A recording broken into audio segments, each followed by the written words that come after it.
ജനങ്ങൾ ചോദ്യം ചോദിക്കും. ജനാധിപത്യത്തിൽ ചോദ്യങ്ങൾ ചോദിക്കാനുള്ളതാണ്. അത് ജനാധിപത്യത്തിന്റെ സൗന്ദര്യം കൂടിയാണ്. അത് അധികാരികളോടാകുമ്പോൾ അതിന്റെ പ്രസക്തി ഏറുന്നു.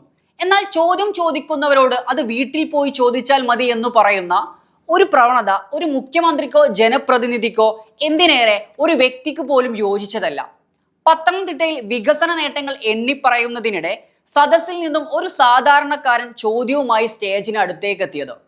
തന്റെ പ്രസംഗം തടസ്സപ്പെടുത്തിയതിൽ പ്രകോപിതനായ മുഖ്യമന്ത്രി നൽകിയ മറുപടി അത് വീട്ടിൽ പോയി ചോദിച്ചാൽ മതി എന്ന ഏകാധിപത്യ ശൈലിയിലായിരുന്നു.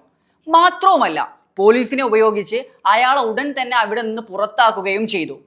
ഇതാദ്യത്തെ സംഭവമൊന്നുമല്ല. മാധ്യമപ്രവർത്തകരോട് കടക്ക് പുറത്ത് എന്നും മാറി നിൽക്കുക അങ്ങോട്ട് എന്നും ആക്രോശിച്ചിട്ടുള്ള മുഖ്യമന്ത്രിയുടെ ഭൂതകാലം നമുക്ക് മുമ്പിലുണ്ട്. ഈ സന്ദർഭത്തിലാണ് കേരളം മറ്റൊരു മുഖ്യമന്ത്രിയെ വിങ്ങലോടെ ഓർക്കുന്നത്. അന്തരിച്ച ജനകീയ നേതാവ് ഉമ്മൻചാണ്ടി സാർ. അദ്ദേഹത്തിന് നേരെ കല്ലെറിഞ്ഞവരെ പോലും അദ്ദേഹം പുഞ്ചിരിയോടെ നേരിട്ടു. സമാനമായ രീതിയിൽ പൊതുപരിപാടികൾക്കിടയിൽ നിന്ന് ചോദ്യമുയർന്നപ്പോൾ അവരെ പരിഹസിക്കാനോ പുറത്താക്കാനോ അദ്ദേഹം മുതിർന്നില്ല.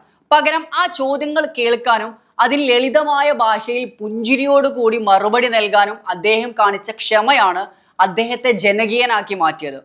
വിമർശിക്കുന്നവനെ ശത്രുവായി കാണാതെ അവനെ ചേർത്ത് പിടിക്കുന്നതായിരുന്നു അദ്ദേഹത്തിന്റെ ശൈലി. ഇവിടെയാണ് രണ്ട് രാഷ്ട്രീയ ശൈലികൾ തമ്മിലുള്ള വ്യത്യാസം നാം തിരിച്ചറിയേണ്ടത്.